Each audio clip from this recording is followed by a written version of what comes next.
Aujourd'hui, il n'y a que 2% de dépensés pour la prévention en France. Il faut que les choses changent. C'est vraiment un des meilleurs moyens de prévenir, de réduire les dépenses de santé, mais aussi et surtout d'améliorer la qualité de vie du patient.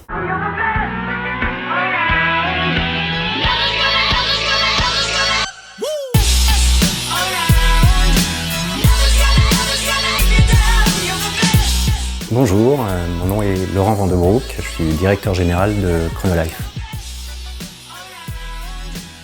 Chronolife, c'est une société qui existe depuis 4 ans et qui a un actif principal, un brevet, qui est un algorithme dit neuromorphique.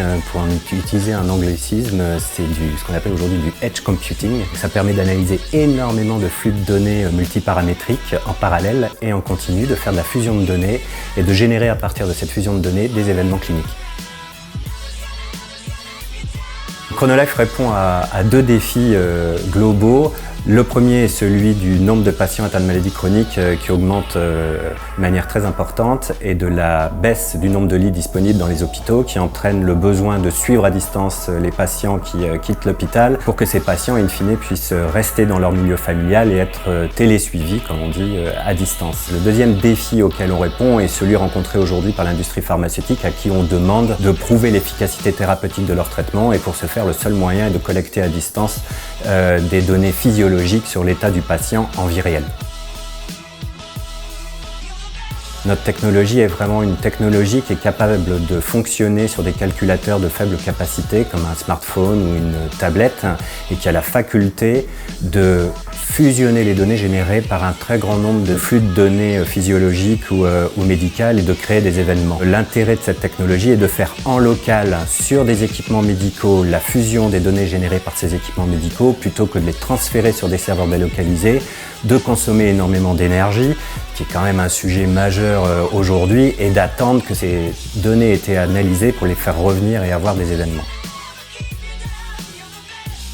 On vient de finir notre phase d'amorçage et de R&D. On vient, grâce à une levée de fonds qu'on vient de boucler, de passer dans la phase industrielle et commerciale et on lance donc à partir du mois prochain notre première offre et notre premier service.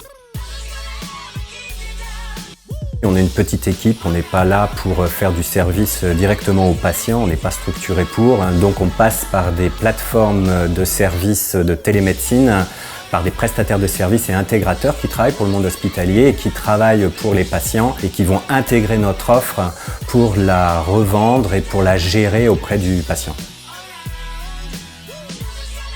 Aujourd'hui, les services sont remboursés pour 4 pathologies en France, la BPCO, le diabète, l'apnée du sommeil et les insuffisances cardiaques chroniques. Et nous, on s'oriente et on s'intègre complètement dans ce parcours patient et dans cette stratégie de remboursement de services. Je dirais pas c'est difficile, je dirais c'est contraignant. Je crois que c'est un des marchés aujourd'hui le plus rigoureux et c'est une bonne chose parce que je crois qu'il y a trop d'acteurs qui font un peu tout et n'importe quoi dans le domaine de ce qu'on appelle data privacy et security. Par contre, ce qui est peut-être un peu regrettable, c'est la longueur qui nous est demandée dans l'exécution des études cliniques pour obtenir les certifications. Parce que pour des startups, le temps, c'est de l'argent et les études cliniques en plus coûtent très cher. Donc obtenir les certifications aujourd'hui est devenu vraiment un challenge, un énorme défi pour les startups dans le domaine de la santé. Une des premières décisions, ce serait de se concentrer sur la prévention. Aujourd'hui, il n'y a que 2% de dépensés pour la prévention en France. Il faut que les choses changent et c'est vraiment un des meilleurs moyens de prévenir, de réduire les dépenses de santé, mais aussi et surtout d'améliorer la qualité de vie du patient. Quand tout va mal, j'emmène l'équipe faire un team building à la montagne, parapente ou autre, et ça permet vraiment de se libérer des mauvaises énergies et de se reconcentrer avec une bonne énergie.